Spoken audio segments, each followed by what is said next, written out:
আসসালামু আলাইকুম বন্ধুরা, আপনারা সকলে কেমন আছেন? আশা করছি ভালো আছেন। আল্লাহ তাআলার অশেষ রহমতে আমিও ভালো আছি। তো আমরা যারা নতুন ইউটিউবার নতুন ইউটিউব শুরু করি, তারা ইউটিউব স্টুডিও যে অ্যাপসটা রয়েছে এই অ্যাপসটা ব্যবহার করি। তো আমরা যারা নতুন ইউটিউবার তাদের মনে একটা প্রশ্ন থাকে যে আমরা যে ইউটিউব স্টুডিও অ্যাপসটা ব্যবহার করি বারবার যে চেক করি, এতে আমাদের চ্যানেলের উপর কোনো প্রভাব পড়ে কিনা অথবা আমাদের চ্যানেলে কোনো সমস্যা হবে কিনা বা আমরা মনিটাইজেশন পাবো কিনা, এমন হাজারো প্রশ্ন আমাদের কিন্তু মনে থাকে বা আমাদের আসে মনে। এই রকম প্রশ্ন কিন্তু এসেই যায়। তো এই প্রশ্নগুলোর উত্তর নিয়েই আজকে আমি আমার আজকের এই ভিডিওটি সাজিয়েছি।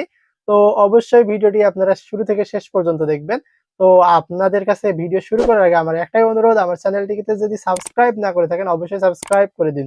তো চলুন আমরা ভিডিওটি শুরু করি।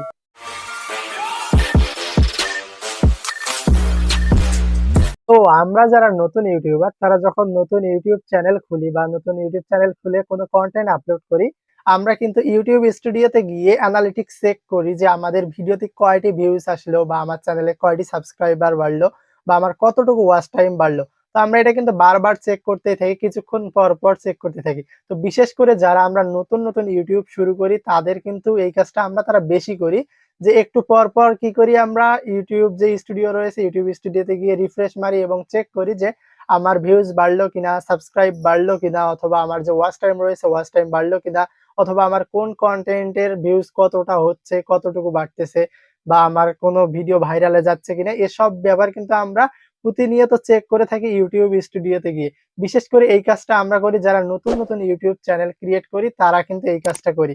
তো আমাদের মনে প্রশ্ন আসে যে আমরা যদি বারবার এইভাবে চেক করি ইউটিউব স্টুডিওতে গিয়ে, তাহলে কি আমাদের চ্যানেলে কোনো প্রভাব পড়বে কিনা বা আমাদের চ্যানেলের কোনো ক্ষতি হবে কিনা? তো এই প্রশ্নের উত্তরে আমি বলব কোনো ক্ষতি হবে না, কোনো সমস্যা হবে না আপনার। আপনি ইচ্ছা করলে ২৪ ঘন্টায় প্রতি ঘন্টায় গিয়ে প্রতি মিনিটে গিয়ে কিন্তু আপনার যে ইউটিউব স্টুডিও রয়েছে সেখানে গিয়ে আপনি চেক করতে পারবেন যে আপনার কোন কনটেন্টে কতটা ভিউজ আসলো বা আপনার চ্যানেলে কতটা সাবস্ক্রাইবার বাড়লো, এটা কিন্তু আপনি চেক করে নিতে পারবেন। এতে কোনো সমস্যা হবে না। এখন প্রশ্ন হইতে পারে যে ভাই আমার কি মনিটাইজেশন এ কোনো প্রবলেম হবে? না, আপনার মনিটাইজেশন এও কোনো সমস্যা হবে না। এক কথায় বলা যায় যে ইউটিউব যে স্টুডিওটা রয়েছে এইটা শুধুমাত্র কনটেন্ট ক্রিয়েটরদের উপকার করার জন্য, অর্থাৎ কনটেন্ট ক্রিয়েটররা যাতে বুঝতে পারে তাদের ভিডিওতে বা তাদের কনটেন্টে কতটি ভিউজ আসলো, তাদের চ্যানেলে কোনো সাবস্ক্রাইবার বাড়লো কিনা, এগুলো দেখানোর জন্যই কিন্তু এই অ্যাপসটা ক্রিয়েট করা। ঠিক আছে? তো এই অ্যাপস এর মূল কাজ হচ্ছে আমাদের কনটেন্ট ক্রিয়েটরদেরকে সাহায্য করার জন্য। তো এই অ্যাপসটা আমাদের কনটেন্টে কোনো প্রভাব ফেলবে না বা আমাদের মনিটাইজেশন এ কোনো প্রবলেম করবে না। তাই আপনারা ইচ্ছা করলে যতবার ইচ্ছা, আপনার শখ, যতবার শখ আপনি গিয়ে কিন্তু YouTube যে স্টুডিও রয়েছে সেখানে গিয়ে চেক করতে পারবেন। রিফ্রেশ মেরে দেখতে পারবেন যে আপনার কতটি ভিউজ হইলো, কতটি সাবস্ক্রাইবার হলো। এতে আপনার কোনো সমস্যা হবে না। ঠিক আছে বন্ধুরা? তো আজকের ভিডিওটা এ পর্যন্ত। ভিডিও যদি ভালো লাগে অবশ্যই চ্যানেলটিকে সাবস্ক্রাইব করতে ভুলবেন না। ধন্যবাদ সকলকে।